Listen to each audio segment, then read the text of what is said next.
কি অবাক হয়ে যাচ্ছেন তো? ভাবছেন গরম তেলের ভেতর গোটা গোটা আম দিয়ে আমি আজকে আবার কি নতুন রেসিপি তৈরি করব? শেষ পর্যন্ত ভিডিওটা দেখুন।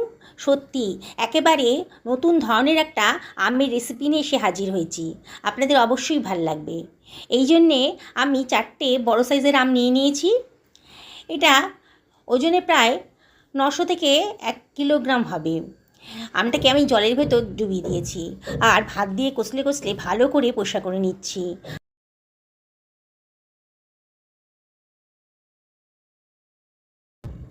খুব ভালো করে ধোয়া হয়ে গেছে। এবার একটা কিচেন টাওয়েল দিয়ে আমি আমগুলোকে শুকনো করে নিচ্ছি।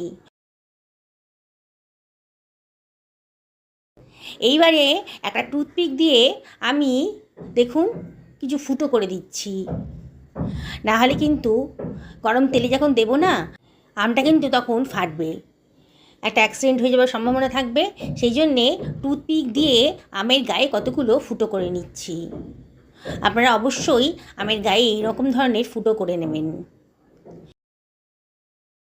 কড়াই বসিয়ে দিয়েছি গ্যাস ওভেনে, আর দিয়ে দিলাম 3 টেবিল চামচ মতো সর্ষের তেল। তেলটা গরম হয়ে গেছে যখন, তখন দিয়ে দিলাম সামান্য একটু লবণ। লবণটা দিলে তেলের কাঁচা গন্ধটা আর থাকে না। এইবারে তেলটা তো গরম হয়েই গেছে, এবার আমি আমগুলোকে দিয়ে দিচ্ছি। দিয়ে মিনিটটা প্রথমে ঢাকা দিয়ে দেবো মিনিট 3-4 জন্যে। আবার ঢাকাটা তুলে নিয়েছি, নিয়ে একটু নাড়াচাড়া করে দেবো। দেখুন আমের একটা সাইড কিন্তু একটু ভাজা ভাজা মতো হয়ে গেছে।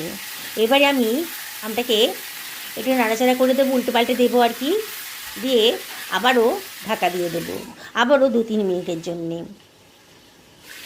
আবারও ঢাকাটা তুলে দেখুন আমের কালারটা কিন্তু অনেকটাই চেঞ্জ হয়ে গেছে, কিন্তু আমটা এখনও শক্ত আছে, বোঝাই যাচ্ছে আমটা কিন্তু পুরোপুরি এখনও সেদ্ধ হয়নি বা ভাজা হয়নি। আবারও উলটপালট করে আবারও ঢাকা দিয়ে দেব। এইভাবে আমার 10 থেকে 12 মিনিট লেগেছে পুরো আমটাকে ভাজতে। দেখুন এবার দেখেই মনে হচ্ছে আমটা কিন্তু অনেকটাই নরম হয়ে গেছে। এবার একটা ছাঁকনি দিয়ে আমটাকে আমি তুলে নেব। না, এই তেলটা কিন্তু ফেলে দেবেন না। এই তেলটা ছাঁকনি দিয়ে ছেঁকে আপনারা যে কোনো রান্নার কাজে ব্যবহার করে নিতে পারেন। দারুণ সুন্দর একটা গন্ধ আছে কিন্তু তেলটার ভেতর। এবার আমটাকে আমি ঠান্ডা করতে দিলাম। দেখুন আমটা কিন্তু অনেকটাই নরম হয়ে গেছে, ঠান্ডা করতে দিয়ে দিলাম। এদিকে একটা মশলা বানিয়ে নেব। একটা ছোটো হামাল দিস্তার ভেতর দিয়ে দিলাম 1 টেবিল চামচ মতো গোটা জিরে, 1 টেবিল চামচ মতো গোটা ধনে, 2 টেবিল চামচ মতো মৌরি দিলাম, আর দিয়ে দিচ্ছি 1/4 টেবিল চামচ মতন মেথি। এবার এটাকে আমি একটু থেতো করে নিচ্ছি।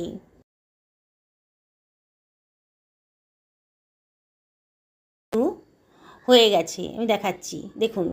এবার গ্রাইন্ড করা মশলাটা আমি সরিয়ে রাখলাম। একটা বাটি নিয়ে নিয়েছি, তার ভেতর নিয়ে নিলে 1/2 টেবিল চামচ মতো হলুদের গুঁড়ো, 1 টেবিল চামচ ধনের গুঁড়ো, 1/2 টেবিল চামচ জিরের গুঁড়ো, আর 1/2 টেবিল চামচ লঙ্কার গুঁড়ো।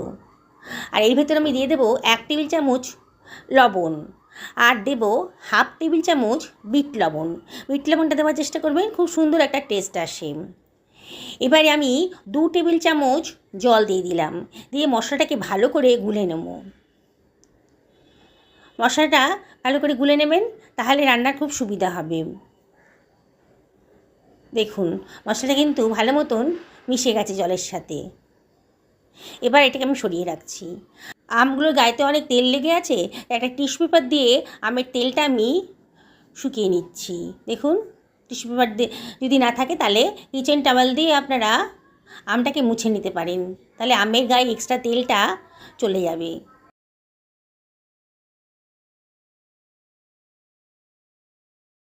আমের খোসাটা আমি বার করে নিচ্ছি। দেখুন আমি কীভাবে করছি। এবার খোসার ভেতর থেকে চামচ দিয়ে ভেতরে পাল্পটা আমি বার করে নিচ্ছি।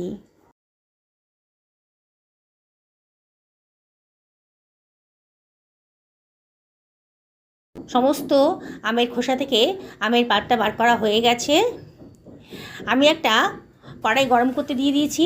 এর ভেতর দিয়ে দিচ্ছি 1 টেবিল চামচ মতো সাদা তেল, আর এর ভেতর দিচ্ছি 1 টেবিল চামচ মতো গাওয়া ঘি। ঘিটা দিলে পরে খুব সুন্দর একটা টেস্ট আসবে। এবারে এর ভেতরে আমি দিয়ে দিচ্ছি মশলা গ্রাইন্ড করে যে মশলাটা রেখেছিলাম সেটা দিয়ে দিলাম। গ্যাসের ফ্লেমটা কিন্তু একেবারে লো করে দেবেন, দিয়ে মশলাটাকে একটু ভেজে নেবেন। এই মশলাটার সুন্দর একটা গন্ধ বেরোচ্ছে।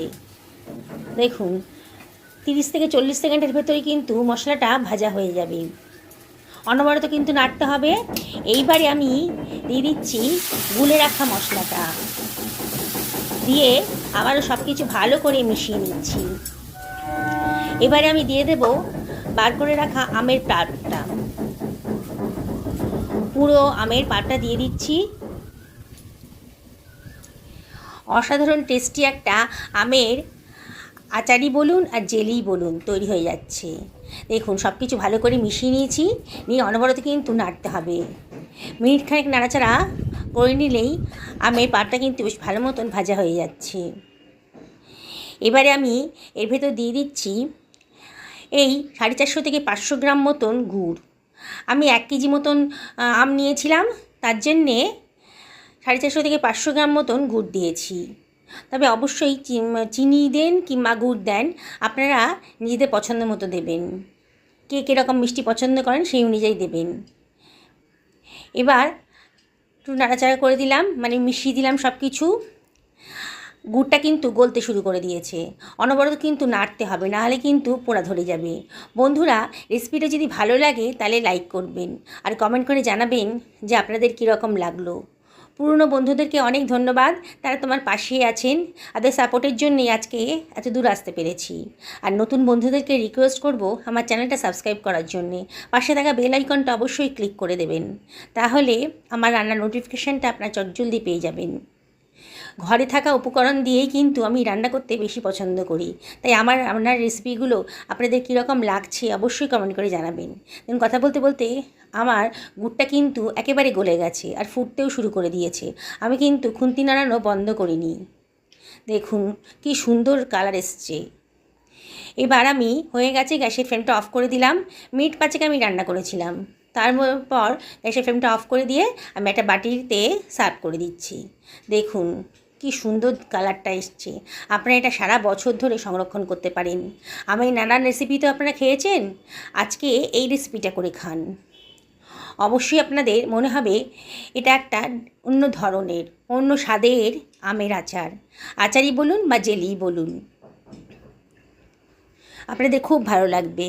বাড়ির বড় থেকে ছোট সবাই কিন্তু খুব পছন্দ করবেন। দেখুন কালারটা দেখুন, কি দেখেই খেতে ইচ্ছে করছে না? তাহলে দেরি করবেন কেন? এখন কিন্তু বাজারে প্রচুর আম উঠেছে, আর আম কিন্তু অনেক সস্তাও হয়েছে।